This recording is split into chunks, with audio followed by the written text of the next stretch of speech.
Masasaksihan ang mga Holy Week images at mga imahen ng Birheng Maria at ni Jesus. Ang Veritas Holy Week Exhibit 2025 ay bukas sa lahat ng mga mananampalataya. Makikita ang mga imahen sa Activity Center ng Fisher Mall sa Quezon Avenue, Quezon City mula April 12 hanggang April 20, 2025. Para sa karagdagang detalye, tumawag lamang sa Veritas Religious Department 0917-631-4589 0917-631-4589 at hanapin si Rene Jose.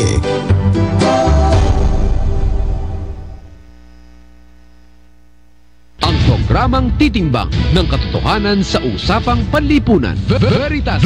Magpapayabong sa moralidad ng bawat Pilipino. Veritas. Magsusulong ng mga doktrina ng simbahan sa sektor ng ekonomiya, politika, kultura at kalikasan. Veritas. Tuwing Sabado, kasama si Reverend Father Jerome Ceciliano. Veritas.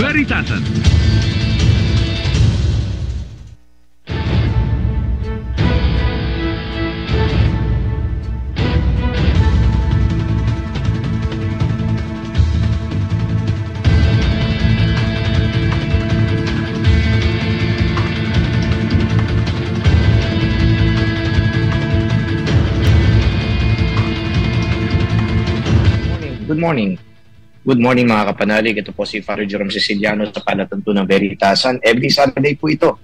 Mula po alas 11 ng umaga hanggang alas 12 po ng tanghali. Pinag-uusapan po natin dito ang mga maiinit na issue sa lipunan. At hindi lamang basta-basta issue, kundi mapapakinggan din po ninyo ang turo ng simbahan. Ngayon pong araw na to ay pag-usapan po natin yung maiinit na tagpudin sa mga kampanya, lalong-lalo na yung nangyari po dyan sa Pasig kung saan ang isang congressional candidate ay naringgan ng komento tungkol sa mga single mothers na di umano ay pwedeng sumiping sa kanya. At makalipas lamang ng mga batikos, nasundan pa ito ng isa pang hindi ka nais-nais na comment patungkol naman sa kanyang staff na medyo heavy on the side.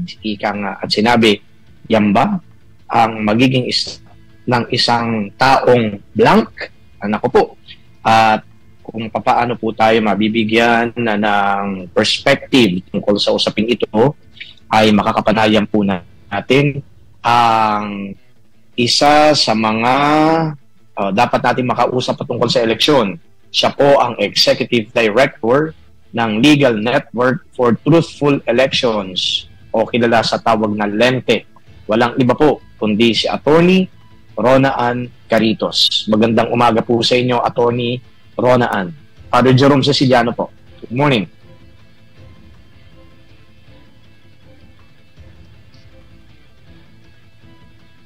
So sige po, wala pa ho yata. Good morning, Father Jerome. Ayun. Good morning po sa lahat ng ating mga tagapakinig at tagapanood. Okay, Attorney Rona Ann, ano ba itong lente para maintindihan ng mga nakikinig sa atin? At ano ba ang partisipasyon po ninyo sa mga halalan? Well, ang lente po, ang ibig sabihin niya po ay Legal Network for Truthful Elections, Father Jerome. Kami po ay legal organization, non-partisan, composed of lawyers, law students, paralegals, and other trained volunteers engaged to election work. So basically po, ang focus ng lente sa election ay yung legal aspeto po. At ngayong halalan po, ang minomonitor ng lente ay disinformation, abuse of state resources o yung paggamit po ng gamit ng gobyerno, tao ng gobyerno, pera ng gobyerno, ayuda ng gobyerno para po sa kampanya ng mga incumbent o yung kampanya ng mga sinusuportahan na incumbent. Siyempre po dahil legal organization kami, minomonitor po namin yung implementation at compliance ng mga iba't iba nating mga batas, pang eleksyon at yung mga polisiya at programa ni Commission on Elections. Okay. Yung lente ho ba, mayroong police powers? Wala po police power ang lente kasi kami po ay NGO. So, unfortunately, ang magagawa po namin ay tumulong sa mga gusto kunyari po mag-file ng kaso. Ang limitation lang po dyan, Father Jerome, ay siyempre dapat non-partisan yung gustong magreklamo. Kasi madalas po yung natatanggap naming report sa unang usap ay sinasabi non-partisan, pero eventually pag nakipag-usap na po kami, nag-investigate, ay na lumalabas po ay supporter ng mga kandidato. Pero meron ba kayong motto proprio na kapangyarihan para kayo mismo mag-file even without yung mga nagko-complain? Well, kapag kami po yung actual na witness dun sa election violation, kami po yung motto proprio or magpa-file. Pero madalas po kasi dahil po, yun naman po yung role namin sa election, talagang naghihintay po kami ng gustong humingi ng tulong namin, pero mayroon pong pagkakataon na isa or dalawang beses na actual complainant po ay mga volunteer rin ng LETE. Okay. Ano halimbawa yung mga natanggap nyo ng mga complaints na inaction na ninyo? Pong vote buying at marami pong abuse of state resources na tinatawag. Ang action po dyan ay siyempre po kailangan i-validate o i-triangulate yung information na nakukuha o yung report kasi hindi naman po hindi po sa pag nakatanggap, report agad o file na reklamo. Siyempre kailangan po i-validate, kailangan mag-conduct ng further collation ng ebidensya. So, ang first level po namin lagi is validation, triangulation ng data or yung report na natatanggap namin. Lalo na po, general public, kasi kapag volunteer naman po namin, nasiskip yung validation kasi syempre po coming from a trusted source or a trusted partner. So, ang ngayon po, yung po sa mga reports na natatanggap namin, nasa level po kami lahat ngayon ng validation. May isa po na magpa-file na kami ng report kay COMELEC, Committee on Contrabigay. Unfortunately, yung nagreklamo po dyan, Father Jerome, ayaw niyang magreklamo. So kami po, ang gagawin lang po namin dyan, isasabit yung report kay COMELEC. At si COMELEC, Committee on Contrabigay naman po, ay may commitment yan na kahit wala pang complainant on the first instance, ay iimbestigahan po nila yung report, yung reklamo na tanggap nila. Okay. Yung patungkol sa isang congressional candidate sa Pasig na yung kanyang mga remarks ay, well, bordering on unethical, di ba? Medyo misogynistic, sabi ng ibang mga nakapakinig nito. Yung bang ganong kaso ay inahawakan nyo din? Ay, hindi po, Father, kasi kandidato po yan eh. So, klaro po yan ay magpapasok po dun sa partisanship or non-partisanship ng organization. Kasi kapag nag-file po kami ng reklamo kay candidate Sia for congressional position in Pasig, kung kabilang po pero kung meron pong pupunta sa amin, hihingi ng tulong namin na ordinaryong tao, walang sinusuportahang kandidato, doon po kami papasok po, Tejero. Okay, iyon ang tanong ko actually. Kung may nag-file ng, kumbaga, kung may nagreklamo, okay, at yung reklamo na yan ay final sa inyo dahil sabi nyo nga, meron naman kayong connection dito sa halalan. Anong action ba ang gagawin ninyo patungkol dyan? Magpa-file po na reklamo, Father. Basta non-partisan. Kasi yan naman lagi ang limitation dyan eh. Hindi naman po pwede lahat tulungan. Ang problema po kasi non-partisan ng lente, di kailangan po, i-vet pa rin po namin. Kasi madami po nga kami experience na, Father, in previous elections na nagpe-pretend na non-partisan. Pero kapag pinakausap at ininvestigahan pa namin po further, yung tao, lumalabas lagi supporter ng isang kandidato na gustong gamitin yung legal service na libre po yan, Father, para lang makapagreklamo. Okay, kung hindi naman taga-Pasig ang nagreklamo sa inyo, lumapit sa inyo, di ba? Hindi naman taga-Pasig kasi yung remark naman na yun, palagay ko, hindi naman territorial yun. Ang remark na yun ay talagang well, injurious sa kababaihan, lalong-lalo na sa mga single mothers, di ba? So, kung hindi taga-Pasig ang nag-file, nilapitan kayo, anong gagawin ninyo? I-accommodate ninyo, imbestigahan ninyo, tapos, dadalhin nyo yan sa COMELEC mismo. Opo, kasi meron po tayong committee in charge for the anti-discrimination and fair campaigning guidelines. Kasi, Father, may bago pong resolution ngayon. Ang COMELEC, yan nga po, pinagsama-sama niya lahat ng anti-discriminatory laws na meron tayo. Ginagamit niya rin po yung Supreme Court decision on red tagging.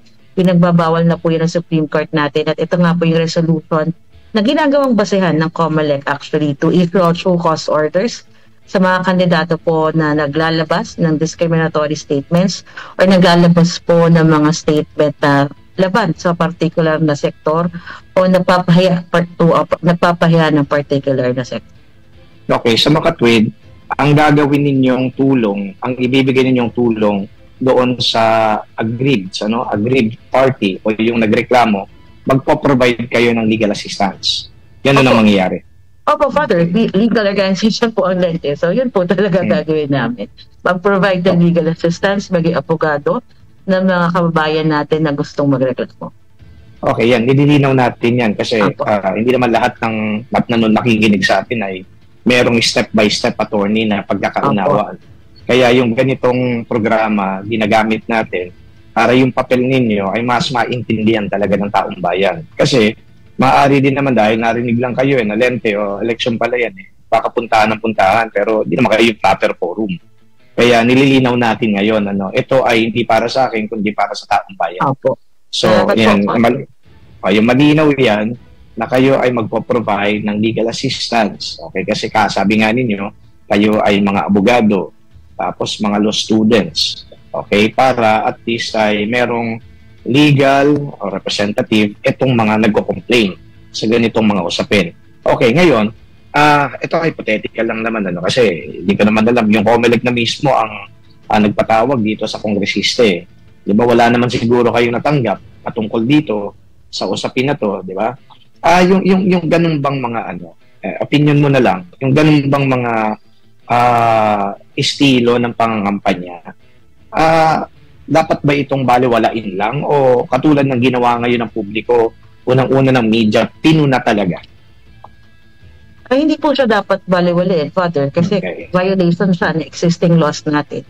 At siyempre, expectation natin sa ating mga potential na uupo sa gobyerno ay bare minimum, sumunod sila sa batas natin. So, hindi po ito dapat baliwalain. At high time na rin na talagang i-police ng ating COMELEC yung mga ganitong klaseng kandidato. Kasi yung level po o yung level ng diskurso for the past few election, actually, buong election po, laki may ganito naman po tayo mga nakikitang sitwasyon or nakikitang insidente na mo-monitor. Pero dahil nga, hindi siya hino-hold into account ng ating Commission on Elections at ng ibang mga government agencies, parang pinapalisip lang o hindi binibigyan ng tuon o ng pansin. So, tama po yan, Father, na talagang gawan po ng example or ng sample ng ating COMELEC yung mga ganitong klaseng kandidato. Okay, so ibig sabihin, ang malinaw na nakita nating violation ng congressional candidate, discriminating o discriminatory yung kandidato na to. Kasi merong isang sektor na mukha yatang ibinababa niya, di ba? Parang, minamaliit, ika nga, di ba? So anyway, kapag ganito merong ganyang violation, discriminating, at kung ano-ano pa, ito bang kandidatong to, sa opinion mo, ay pwede bang ma-disqualify yan? Isa po yan sa mga pwedeng penalty na ipataw na ating COMELEC. Kasi kung titingnan niyo po yung COMELEC Resolution, Father, dalawang kaso na pwede i-file sa kandidatong nagpa-violate ng anti-discriminatory laws at yung fair campaigning guidelines. Yung nga pong krimen o yung election offense. Pangalawa is yung administrative case for disqualification. So yung na-file po sa kanya sa ngayon, meron po yung isang party list election offense.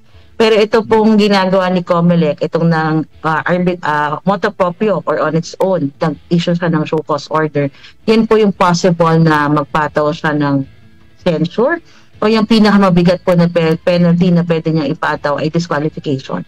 Or kahit siya ay manalo at makakuha ng pinakamaraming boto, hindi siya makakaupo because of this violation of existing laws at ito ang resolution ni COMELEC. Okay. Pero yung kanyang parang disqualification, hindi yan yung automatic dahil may remark na gano'n na ginawa. So iimbestigahan din. So titingnan din yung mga kung merong mitigating circumstances, ika nga, di ba? So hindi kaagad-agad. Ano pa yung mga lesser penalty na pwedeng ipataw sa kanya? Opo, kasi Father, kailangan pong tandaan ng ating mga viewers at ating mga kikinig. Lahat naman po ng bagay ay dapat may due process. Kaya nga po may show cause order. Si COMELEC, kailangan pong mag-explain si kandidato dun sa sitwasyon or sa condition bakit niya nagawa yung statement na yon. Pero in previous cases po, for example, if you take a look at the Barangay Leske election, meron po isang kandidato na gumagamit po ng jingle na talagang may double meaning. So yung pinaka ginagawa po ni Comelec dyan is to order the candidate to take down the use of the jingle and never use the campaign jingle ever again in his campaign. So isa po yung pwedeng gamitin. Censure warning, pinakamabigat, katulad nga po na nabanggit ko kanina, Father, ay maaari siya ma-disqualify kasi yan naman po yung range ng penalty na pwedeng ipataw ng ating Commission on Election. Okay, parang nabanggit mo kasi yung jingle, ano? Mayroong isang kandidato sa pagkakonsehal sa 4th District of Manila, 3rd District ba? Tama, 3rd District yata ng Manila, na may double meaning din daw yung jingle, di ba? So yun naman ay pinahinto din. Okay. So ngayon, paano natin halimbawa ma-determine? Kasi alam mo yung mudslinging sa, di ba, sa campaign, na parang, well, parang natural eh. Di ba? Yung parang isang kandidato banat ng banat o bira ng bira. Talagang tinitiran niya yung mga katunggaling kandidato. Yung bang mudslinging, masasabi mo na election offense? Pwede po yan, Father, kasi parte naman ang mudslinging sa kampanya. Propaganda yan. Negative propaganda is still part of campaigning. And if you take a look at the definition of campaigning under election law, it's positive campaigning and negative campaigning. Ang sinasabi lang po ni Comelec dito sa fair resolution at anti-discrimination guidelines nila ay may mga statement na hindi tayo pwedeng gawin. At kapag yan ay nagbo-border na sa discrimination or nagbo-border sa threats, intimidation, for example, for red tagging or outing po ng mga iba't ibang organization or organization or grupong tumatakbo sa election, yan po ay hindi magfo-fall dun sa allowed na campaigning kasi negative siya, pero kapag discriminatory, red tagging, particular sector, person with disability, mga kababaihan po, mga may HIV status, kasi considered na pong disability ang mga considered po yung may cancer, for example, isang kandidato na sinasabing may cancer na, hindi na makakalaban, ay isa rin po yung type ng discrimination against persons with disability kasi under existing laws, parte na po ng disability sector yung mga may cancer po na sakit. So, kung ganun ang statement na discriminate against certain sectors of society, hindi po yan magpo-fall dun sa negative campaigning o yung mudslinging na inaalaw naman po kasi parte po ng definition ng campaigning, ang positive at negative campaign. Okay. So, ibig sabihin pala, yung ganitong yung ganitong palakaran ay hindi ka talaga dapat na maging onion skinned. Di ba? Kasi ibabato talaga sa'yo yung mga kasiraan mo, di ba? So, yun nga lang, kapag halimbawa nagbabato ng mga kasiraan, nasa ambit nyo ba yun na investigahan kung sakali man nag-complain yung naging onion skin na ay hindi naman totoo yan eh. Di ba? Hindi naman totoo yan eh. Huwag kang naninihira talaga eh. So, yung bang ganitong situation ay pwede ninyong tingnan kung lumapit sa inyo? Pero Father, meron po free speech, diba laki po? Pero hindi naman po general rule na libre tayong sabihin lahat ng gusto nating sabihin. Kapag ang statement ay, dahil may libel law pa po tayo sa Pilipinas, kapag ang statement ay bordering sa libel, may malicious imputation, for example, of a crime, yan po ay bawal rin po. So, kailangan rin pong tandaan natin ng mga kandidato natin yung mga ganyang bagay. Kasi palagi naman tayong sabihin lahat ng gusto natin sabihin. Pero wag tayong papasok doon sa level ng discrimination, level po ng libel. Kasi under our laws, yan pa rin naman po ay punishable. Babalik lang po ako doon sa question ng Father. Pwedeng investigahan yung po mga ganong statements ng lente po. Again po, kapag po kandidato, Father, dahil non-partisan po ang lente, ay hindi po namin yan priority. Pero kung meron pong tao, katulad nga po na napag-usapan natin kanina, nahihingi ng tulong namin na pag-aralan kung ano man po yung statement na ginawa ng kandidato, yun po tutulong kami. Pero madalas po, from experience, Father, in previous elections, ang lagi pong nagbabantayan talaga ay yung magkakalaban. Kaya pag mga ganyan pong bagay, kung wala naman pong hihingi ng tulong sa amin na ordinaryong tao or taong walang sinusuportahang kandidato, ay hindi po namin siya at the onset or the first instance ay iimbestigahan agad. Kasi kandidato na po siya. I think I have to rephrase that question. Hindi talaga yung kayo ang mag-iimbestiga, pero meaning to say, you're going to look into the allegations ng, kumbaga ay, hindi allegations, you are going to look into the parang claims ng tao na lumalapit sa, halimbawa, although meron namang mga abogado yan di ba? Hindi naman kinakailangan siguro ng lente. Kumbaga kung meron mga sariling abogado yan, kasi manid naman yan, ay pwede namang yung abogado na nila mag-fine yan. Pero ang tanong ko dito, yung may mga cases ba na, pero di mga mahihirap wala naman din talaga ng abogado. Pero yan, he felt, victimized by lies and blah, blah, blah. Nilapitan ko yun. Pwede niyo ba akong i-represent? So, tatanggapin niyo rin yung mga ganun? Kandidato po, Father, for the side, as much as we would want to help out yung mga ganyan. Meron naman pong ibang organizations na tumutulong po na mag-provide ng legal assistance sa mga ganyang sitwasyon po. Unfortunately, Father, po siya, makakasira po dun sa non-partisanship na kailangan po for an election monitoring organization tulad po namin sa Leyte. So, kahit po sobrang nakawawa or agrabyado yung walang perang kandidato, pero dahil po siya ay kandidato, ay po yan, labas po sa mandata namin sa organization. Okay, eto na lang ang tanong, marami tayong ginawang mga examples, mga scenarios, situations. Nakita natin, parang limited din naman yung pagpasok ninyo sa ganitong mga cases. So para sa kaalaman ng mga nakikinig sa atin, although nabanggit mo na naman to kanina pa, yung papel ninyo. So ano yung effective na magiging papel ninyo para matulungan ninyo, unang-una yung taong bayan at maging credible yung elections? So ano yung mga konkreto talagang interventions sa pwede gawin?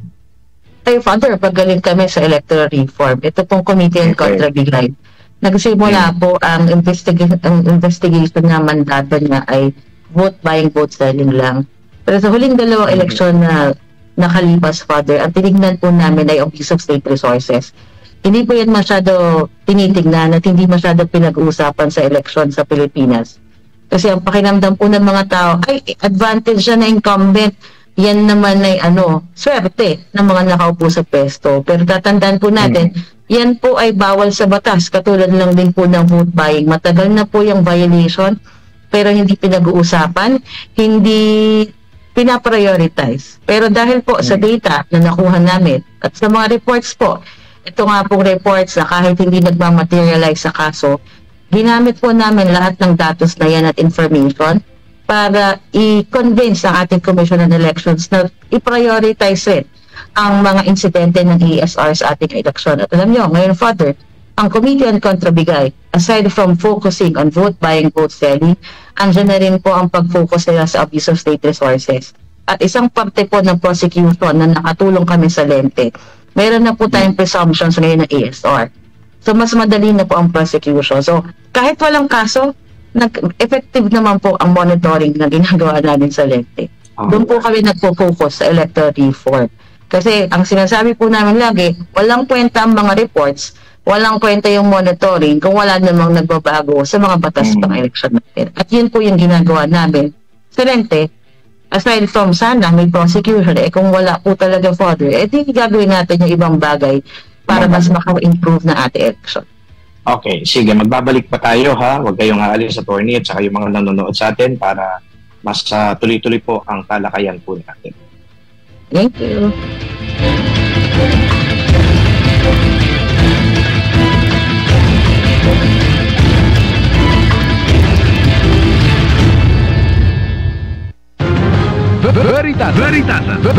Veritasan.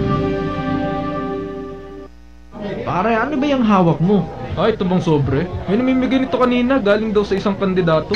Uy, pare! Jackpot ka, ang laki ng namang pera! Oo nga pre Naks, ito'y boboto kong kandidato.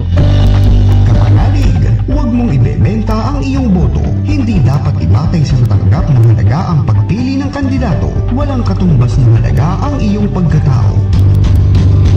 Kapanalig, maging matalino at mapanuri sa pagpili ng mga kandidato. Piliin ang kandidato na tunay na maglilingkod para sa bayan at hindi para lamang sa pansariling kapakinabangan. One godly vote. Isang paalala mula sa inyong kapanalig na himpilan, Veritas 846, ang radyo ng simbahan.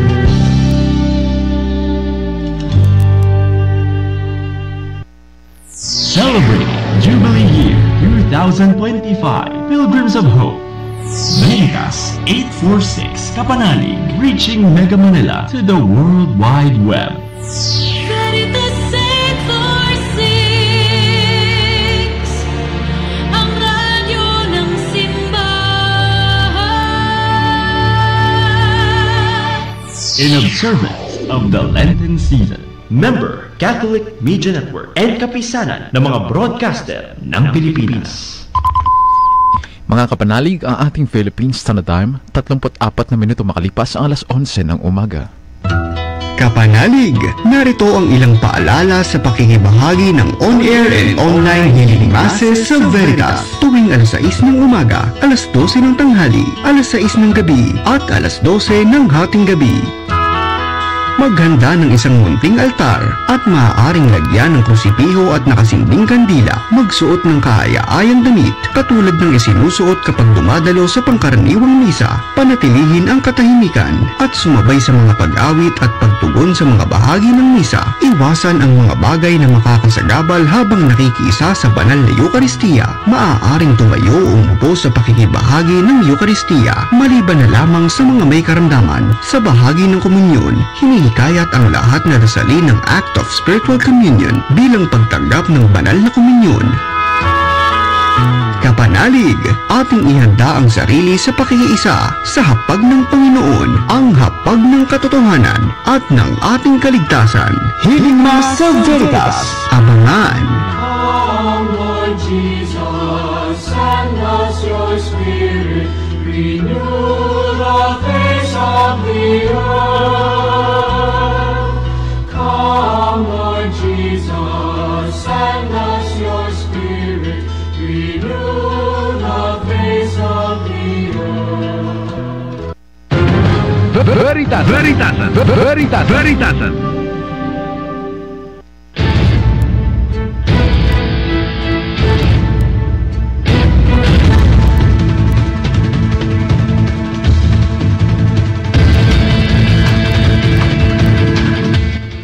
Okay, mga kapanalig, tuloy-tuloy na po tayo sa ating pong talakayan. Ang kasama po natin dito ay Executive Director po ng Lente at pinag-uusapan natin yung mga ginagawa po nilang ambag tuwing magkakaroon po tayo ng eleksyon. Okay, Attorney, maraming salamat doon sa mga contribution ninyo, lalong-lalo na patungkol sa electoral reforms. So, hindi lamang po ito patungkol sa panghuhuli ng mga namimili ng boto, kundi patungkol din po ito sa mga batas na dapat na gawin, okay, para mas lalo pang mapaayos, okay, ang ating pong electoral system. Okay, Attorney, etong Lente ho ba na to, ilang eleksyon na ho ba ang pinaglingkuran ninyo at ano yung mga significant achievements niyo sa mga elections na to?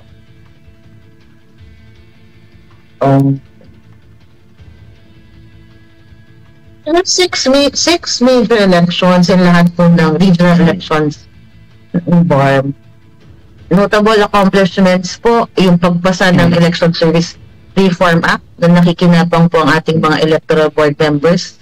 Ngayon po hindi na pinag-uusapan ay kailangan namin ng mas mataas na honorarium kasi dahil sa batas na yon, automatic si COMELEC sa pamamagitan at pakikipag-usap sa BBM sa COA ay tinataas ang honorarium. And at the same time, nagpo-provide po ng legal assistance, service credit leave sa ating mga poll workers. Pangalawa po, monitoring po ng election from a human rights perspective. Ilang election na po nakasama namin ng Commission on Human Rights para po sa Bantay Karapatan sa Halalan na initiative. So, yan rin po. Pangatlo, yung accessibility po ng eleksyon sa Pilipinas. Meron po tayong Vulnerable Sector Office ngayon sa COMELEC na tumututok sa mga particular na concern at problema ng ating mga vulnerable sectors. Katulad po ng mga persons with disability, mga nakatatanda, mga nakakulong, para po ma-exercise nila ang karapatan nilang bumoto.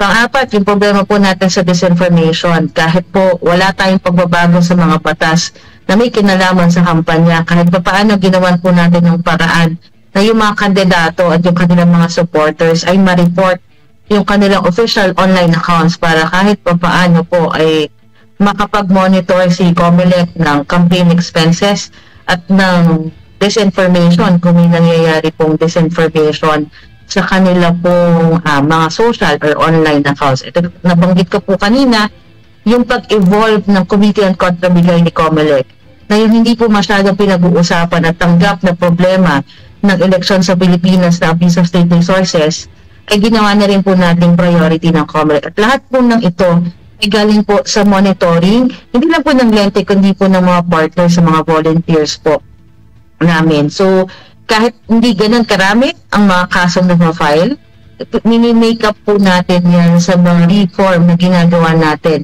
after each election na nanggagaling po lagi sa monitoring ng bawat election.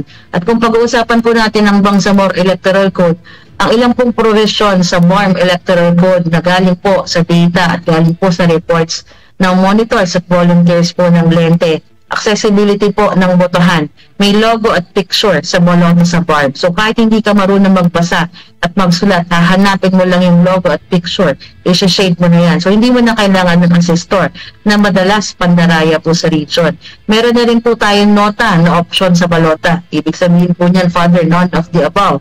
Hindi po katulad natin sa national election na wala tayong choice, kundi i-shape kung sino man yung gusto yung nating iboto, parang lesser evil. Pero sa BARM, kung wala talagang choice, pwedeng i-state ang nota na option or none of the above para kahit pa paano ma-exercise pa rin ng ating mga kababayan sa region ang karapatan nilang bumoto kahit wala naman pong mapipili doon sa mga existing na listahan ng candidates. So yan po yung mga nagawa po ng lente, kasama po ng lahat ng volunteers, lahat ng partners po through the years of monitoring the elections. Yung po bang nota na binabanggit ninyo, possible kaya yun? Halimbawa, hindi nang sa BARM. Ba't hindi na-adapt dito? Kasi kailangan po ng pagbabago sa ating electoral laws dyan sa national. Kasi sa BARM po, dahil meron silang ibang sistema ng gobyerno, may sarili silang Bangsamoro Electoral Code para sa kanilang parliamentary election. So nagkaroon po tayo ng oportunidad na magkaroon tayo ng opening na i-introduce ng nota option. So hopefully, yan po ay pinag-uusapan na rin. Kasama po ang COMELEC, kasama po sila Chair Garcia. Ang maganda naman po sa COMELEC ngayon, COMELEC composition na meron tayo ngayon, bukas po sila sa napakaraming usapin pagdating po sa mga pagbabalangkas o pagbabago po sa mga batas pang-eleksyon natin at sa polisiya at programa nila. Pinag-uusapan natin dito yung pong vote buying, ano? Ito ang napakalaking problema talaga pagdating ng eleksyon dito sa Pilipinas. Yung nagbase din sa mga parang statistics, parang hindi natin makita na maraming conviction sa vote buying. Parang ewan ko ba kung meron nga ba eh. Di ba? So kaya nagbilinger, nagpe-persist ang problema na to. Kayo bilang mga abogado, ano nakikita ninyong mainam na strategy para at least hindi man yan totally eradicated, mabawasan na lang? Ano po yun? Prosecution talaga, Father, kaya tayo natutuwa dito sa CKB. Kasi for the first time, ito pong nitong nakaraang 2023 Barangay SK election, meron pong mga na-disqualify because of vote buying. So yung laging pananaw natin o yung pakiramdam na wala naman nangyayari, wala naman nakakasuhan, wala naman nakukulong. Nagbabago po siya, Father, kasi nga, kaya po kami talagang invested dito sa Committee on Kontrabigay kasi nakikita natin yung political will ni COMELEC pagdating po sa pagsisik na accountability po sa mga election law violators natin, lalo na po sa mga kandidato na nagko-commit ng vote buying. Kaya nga po, ang panawagan natin sa Committee on Kontrabigay, tuloy-tuloy lang yung political will na yan at sana makita rin natin yung disqualification ng mga kandidato sa darating na 2025 May elections. Kasi katulad nga po na nabanggit ko, Father, hindi naman mawawala yan eh. Kasi ang vote buying hindi lang problema ng eleksyon. Sintomas yan ng mas malaking problema sa ating society. Sintomas yan ng mali at pangit na pamamahala sa ating bansa. So, ang role ni COMELEC, kahit pa paano matemper yung pakiramdam na ay wala na bang nakakasuhan. Kasi ito pong Barangay SK, may mga nakasuhan at may mga actual na na-disqualify. At alam niyo, Father, ito yung unang eleksyon na naranasan po namin sa Lente. Kasi may hotline ng Lente, Father. Unang eleksyon na nakatanggap kami ng tawag, tanong sa mga kandidato at sa mga supporters nila. Nagtatanong sila kung pwede ba nilang gawin o hindi pwedeng gawin ng isang bagay. So yung pong pakiramdam ng impunity or hindi sila makakasuhan, hindi sila makukulong, kahit pa paano po natatakot ang ating mga kandidato. At yung nakita nga natin doon, Father, hindi sila takot makulong. Yung sa election offense po, kasi krimen yan.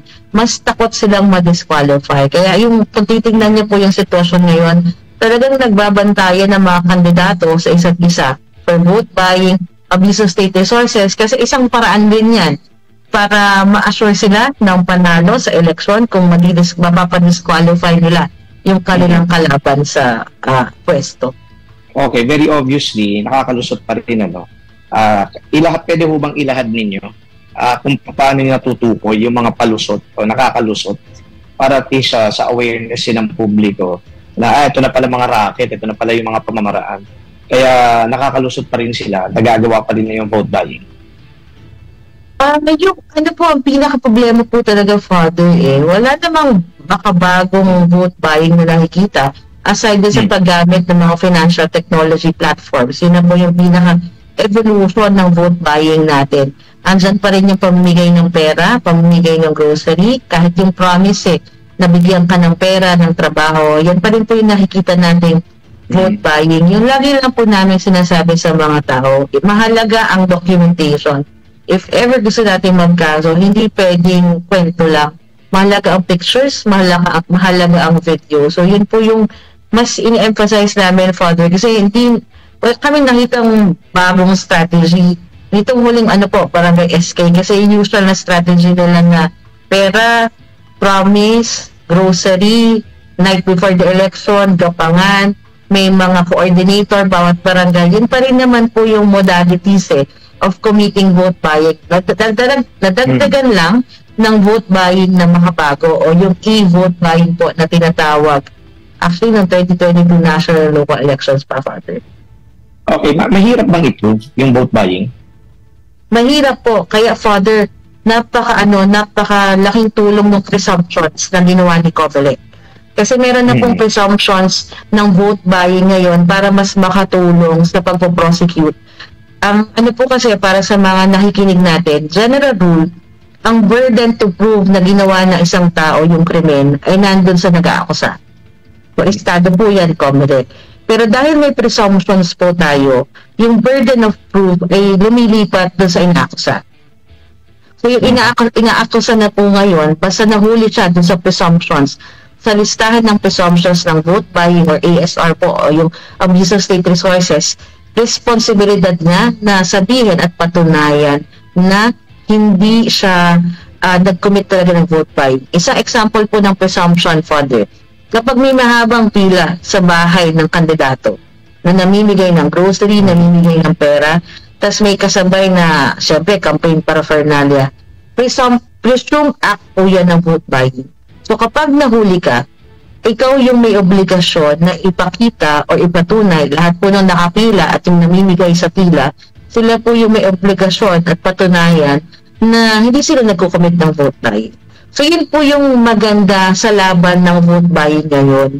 Kasi mahirap po talaga i-prove ang vote buying kasi madalas ang may defense. Kunyari, nagbigay ng pera sa kapitbahay, sasabihin na, may utang naman sa akin yan. But because of the presumptions, ngayon, mas madali ang prosecution. Kasi nga, alam naman natin vote buying pero ang hirap patunayan. Kaya nagsishift yung burden kapag yung na-commit mo yung mga presumptions na meron tayo sa COMELEC resolution na Committee on Contrabigay on vote buying, vote selling, and abuse of state resources. So nagbabago rin, Father, yung prosecution na pwedeng magawa para sa laban natin sa vote buying, vote selling, at abuse of state resources. Okay. Bago tayo magpakilala, meron na akong nakabinbing tanong, yung pinag-uusapan natin dito, yung accountability ng kandidato. Okay, paano yung tumanggap? Anong accountability niya? Meron naman siyang pananagutan. Sagutin mo yan, attorney. Pagbalik natin, ipapakilala lang tayo.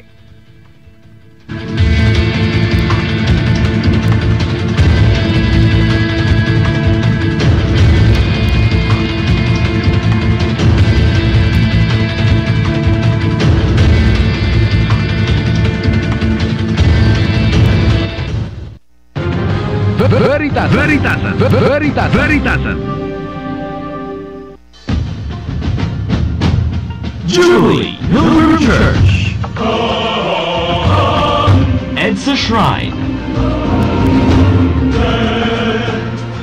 Ang Archdiocesan Shrine of Mary, Queen of Peace, Our Lady of EDSA, Quasi-Parish EDSA Shrine, o mas kilala bilang EDSA Shrine, ay matatagpuan sa panulukan ng Ortigas at kahabaan ng EDSA, ay itinayo sa pangunguna ng kanyang kabunyian, Manila Archbishop Jaime Cardinal Sin, noong 1989. Ito ay umusbong sa pinagsama-samang sining, arkitektura, at mataimtim na debosyon kay Maria dahil sa layuning magtatag ng isang dambana ng kapayapaan sa makasaysayang EDSA People Power 1. Ngayong 2025, bukas ang pintuan ng EDSA Shrine bilang isang pilgrim church sa taon ng pag-asa para sa mga mananampalataya, lalo na sa mga kapanalig nating nasa pamahalaan, mga opisyal at mga alagad ng batas. EDSA Shrine. Jubilee Pilgrim Church.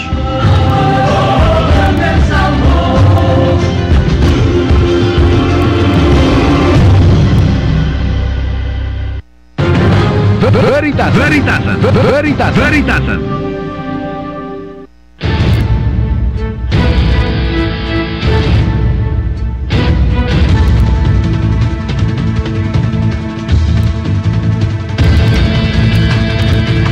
Okay.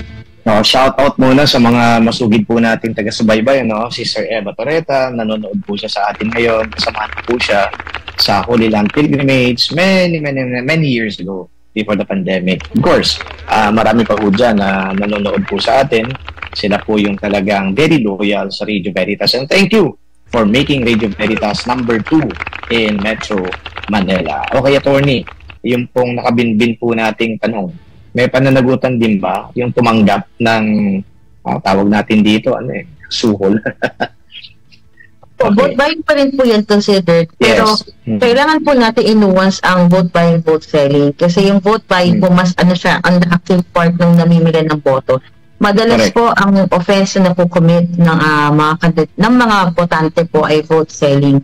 Pero lagi po namin sinasabi, Father, na wag sana unahin sa prosecution yung mga nagbebenta ng boto. Kasi katulad po nung tumatanggap, kasi katulad nga po na nabanggit at napag-usapan natin kanina, ang vote buying ay simptomas ng mas malaking problema sa bansa natin. Kasi iba naman po tayo na i-judge yung mga tao, hindi naman parang first time na makakatanggap ng ganong serbisyo o ganong serbisyo o pera sa gobyerno, or hindi pa nakakakain. Na yun ang kanilang pambili ng pagkain ng araw na yun. So, lagi po namin sinasabi sa Comelec na unahin yung mga talagang namimili ng boto, huwag yung tumatanggap. Okay, pero under the law, may pananagutan ba yung tumatanggap?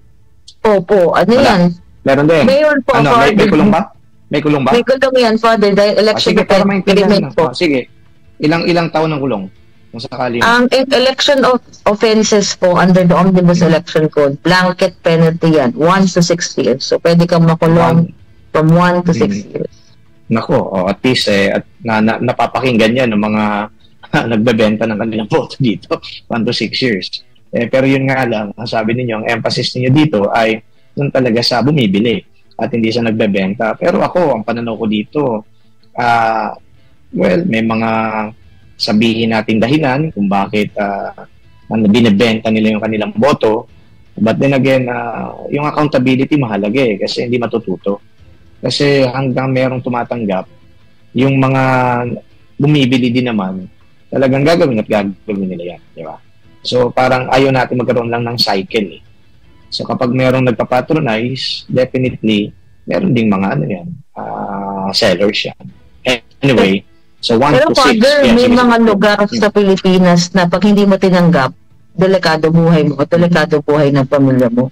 So may mga ganong sitwasyon po, Father, na wala force silang tumanggap. Kasi ito po yung mga areas na control. Kapag hindi ka tumanggap, ang tingin sa, kalaban ka.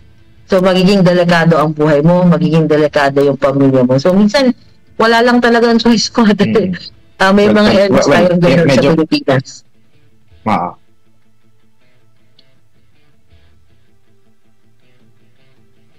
Well, medyo complicated mo sila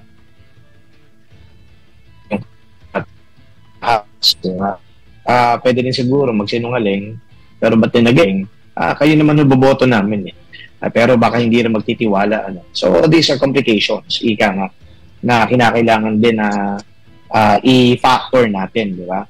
Pero of course, from the point of view of getting rid of all this evils na nangyayari sa ating election, kinakailangan we have to start from somewhere, di ba?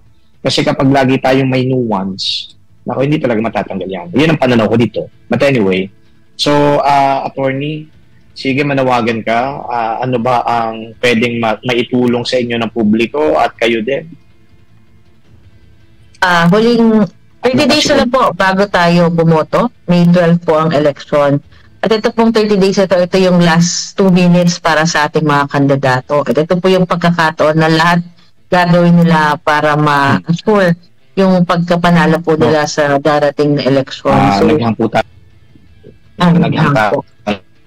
Ang susunod po ay editorial ni Father Anton City Pascual ad even scheme.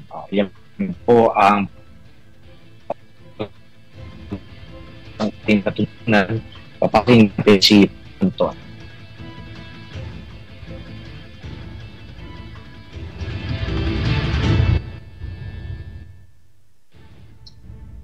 Ay tapos na itong ating palatuntunan, hindi na natin napakinggan si attorney, nagpa-fluctuate na naman yung ating internet connection. Again, yun lang po, unang-una, ang eleksyon ay isang pamamaraan ng taong bayan para mapili natin yung mga tao na hindi lamang mamumuno, kundi maglilingkod po sa atin. Kaya naman dapat na seryosohin po natin ang pagpiling ito. At hindi natin dapat na isinasaalang-alang yung pagtanggap lang ng suhol o di kaya bayad para iboto mo yung kandidato na hindi naman sana karapat-dapat. Ito ay isang usapin na lagi po na nakaka-apekto talaga sa kasagraduhan ng ating eleksyon. Pero ano nga ba talaga ang magagawa po natin dito? Meron na mga nagbabantay ng ating boto, meron mga nagpapaalaala, merong nag-e-educate sa mga botante, and yet, this problem still persists. Meron pa kayang katapusan ng problemang ito? Hindi ko masagot yan ng yes, at hindi ko rin naman sasabihin na no. Okay. Tayo ay umaasa na lamang na sa pag-i-evolve ng buhay natin ay meron talaga mababago din kahit papaano. And glimmer of hope, yung nakikita natin sa mga strides na nagawa ng Lente. Yung mga reforma na nai-contribute nila sa ating electoral process ay mahalagang-mahalaga po yun. Kaya hindi natin dapat na binabaliwala.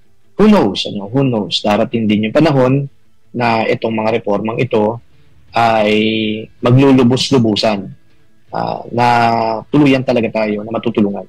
At magiging sagrado talaga ang eleksyon dito sa Pilipinas. So mga kapanalig, bukas po umpisa na ng Holy Week at wag po natin sayangin ang mga araw na to at hindi lang tayo dapat nagbabakasyon, nagpapahinga, kundi meron dapat na prayerful atmosphere and environment sa bahay at syempre yung discernment at reflection, gawin din po natin yung pagsisisi din sa kasalanan po natin, napakahalaga. So bukas ay Palm Sunday or Passion Sunday, magsimba po tayo. Wag po tayo na papalya sa pagbisita sa mga simbahan. Yung pong mga palaspas bukas, hindi po yan simbolo ng proteksyon dyan po sa bahay ninyo. Palagay ko, if we're going to be faithful to what transpired in that Passion Sunday or Palm Sunday in the life of Christ, winelcome nila si Jesus, nila mga Hudyo, at winawagayway nila itong mga palm fronds. So, ibig sabihin, ito ay maging hudyat din ng pag-welcome natin kay Jesus sa tahanan at sa ating mga puso. Ito po si Father Jerome Ceciliano. Sumainyo ang katotohanan at maraming salamat po ulit sa inyo, attorney. Bye-bye. Happy weekend.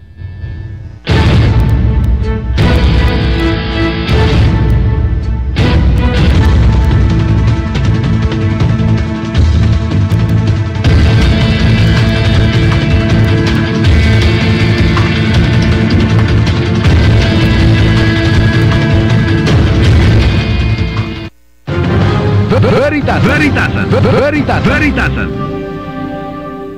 Narito na ang Veritas Editorial, ang paninindigan ng Veritas 846 sa mga napapanahong usapin sa bansa. Pakinggan si Reverend Father Anton C.T. Pascual, Pangulo ng Veritas 846, ang radyo ng simbahan. Veritas Editorial. Mga kapanalig, na naman, ito na lang ba ang alam na paraan ng mga ahensya ng pamahalaan na nangangasiwa sa transportasyon dito sa Kalakhang, Maynila? Epektibo ba ito upang maibsan ang buhol-buhol na trapiko sa Kalakhang, Maynila? Bukod sa odd-even scheme, umiiral din ang number coding scheme. Kapanalig, ang odd-even scheme ay pinag-aaralang ipatupad ng gobyerno sa kahabaan ng EDSA bukod pa sa number coding. Ang parang ito ay i-implementa dahil nga sa inaasahang matinding traffic o Carmageddon na idudulot ng sinasabing one-time big-time na rehabilitasyon ng EDSA. Abay sa plano, aalisin ang mga lumang konkreto, aayusin ang base, muling tatakpan ng semento at lalagyan ng asperto ang kahabaan po ng EDSA. Kapanalig, ihanda ninyo ang inyong mga sarili. Isasagawa ng DPWH ang malawakang rehabilitasyon sa EDSA sa pagdurita natin ng mga Pilipino ng Holy Week, Semana Santa. Sa mga dumadaan ng EDSA papasok sa trabaho, huwag masyadong mag-alala. Bukas ang EDSA bus carousel, mayroong MRT. Ang natitirang lane na hindi na isasailalim sa rehabilitasyon ay gagamitin naman ng mga pribadong sasakyan. Kapanalig, ginawa ang 23.8 kilometrong EDSA o tinatawag na Highway 54 noon upang magamit ng 6,000 sasakyan kada oras. Ngunit sa kasalukuyan ay 8,000 hanggang 9,000 sasakyan ang gumagamit ng EDSA kada oras. Ang EDSA ay nagkokonekta ng ibang pangunahing highway sa National Capital Region. Sa lahat ng highway sa Pilipinas, ang EDSA ang number 1 sa bumper-to-bumper na traffic. Sa datos nga ng MMDA, mahigit sa 360,000 mamamayan ang gumagamit sa EDSA kada araw, habang sa kabuuang 378,657 pribadong sasakyan. 2/3 nito, kapanalig, ay dumadaan po sa EDSA araw-araw. Napakarami ng mga diskarte o schemes ang ipinutupad sa EDSA. U-turn, odd-even, number coding, pagbaban sa mga truck, pagkapaalis sa mga terminal bus, sinubukan din ng high occupancy vehicles or HOV policy, EDSA bus carousel, pero walang epekto. Matraffic pa rin sa ating tinatawag na EDSA. Ang sinisisi sa mabagal na daloy ng trapiko sa EDSA ay yung mga pribadong sasakyan. Sa mayayaman, kapanalig, walang epekto ang odd-even scheme. Ang number coding, may sagot ang mayaman sa pulisiya ng pamahalaan sa EDSA. Sa pagtaya ng MMDA, 80% ng mga pribadong sasakyan na dumadaan sa EDSA ay driver ay isang pasahero lamang ang sakay. Kung 6 na lane meron sa EDSA, isa lamang dito ay para sa public buses. Ang 5 ay para sa mga pribadong sasakyan. Sa Pilipinas, wala pong limit ang pagmamay-ari ng sasakyan basta may atik. Makakabili ka ng ilang sasakyan. Tuwang-tuwa ang mga car dealers habang hilong-hilo at nakakatulog na sa matinding traffic ang mga karaniwang commuters. Kaya kapanalig, asahan ninyo na ang matinding traffic sa EDSA sa Semana Santa. Tulad ng nakagabihan, wala na naman tayong magagawa. Hindi bale. Nakasanayan na natin ito. Lagi naman tayong biktima sa kakulangan ng ating mga policy makers. Wala tayong bilang. Pero kapanalig, para sa ating Panginoong Hesus, tayo ay pinagpala. Sa ikalawang sulat ni San Pablo sa Corinto, 8:9, ang sabi nito, "For you know the grace of our Lord Jesus Christ, that though He was rich, yet for your sake He became poor, so that you, by His poverty, might become rich." Sinabi rin po sa Ebanghelyo ni Mateo 5:3, "Blessed are the poor in spirit, for theirs is the kingdom of God." Ang konsuelo na lang natin, kapanalig, Semana Santa. Hinahamon tayong magtiis at magsakripisyo. Ipasa Diyos po natin ang traffic sa EDSA at ipagdasal natin na ang pamahalaan ay makaisip ng mas sustainable na solusyon sa trapiko ng EDSA. Sumayin niyo ang katotohanan. Inyong napakinggan ang Veritas Editorial. Ugaliing pakinggan ang Veritas Editorial kasama si Reverend Father Anton C.T. Pascual. Veritas Editorial. Mga kapanalig, ating dasalin ng orasyon kasama ang kanyang kabunyian, Manila Archbishop Jose Cardinal Advincula Didi.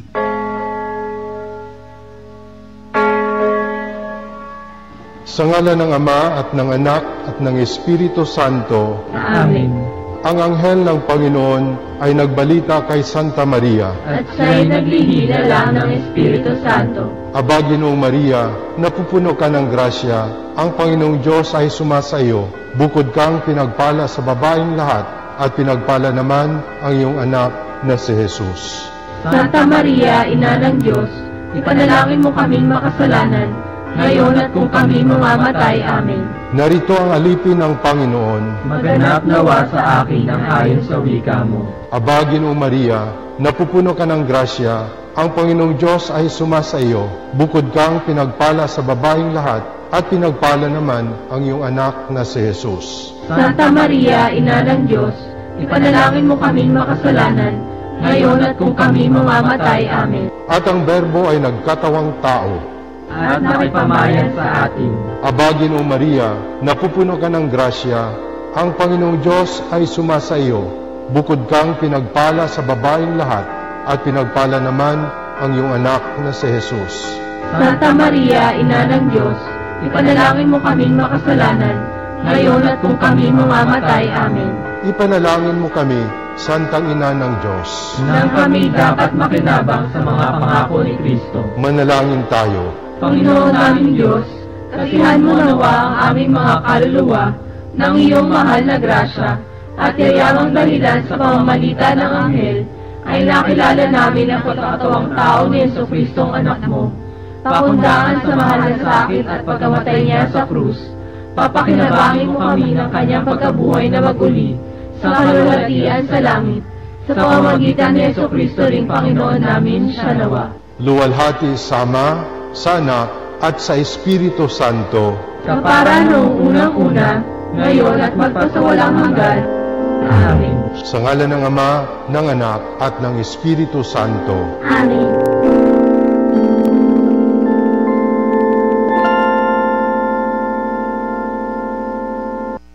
Celebrating Jubilee Year 2025 Pilgrims of Hope. Veritas 846 Kapanalig, reaching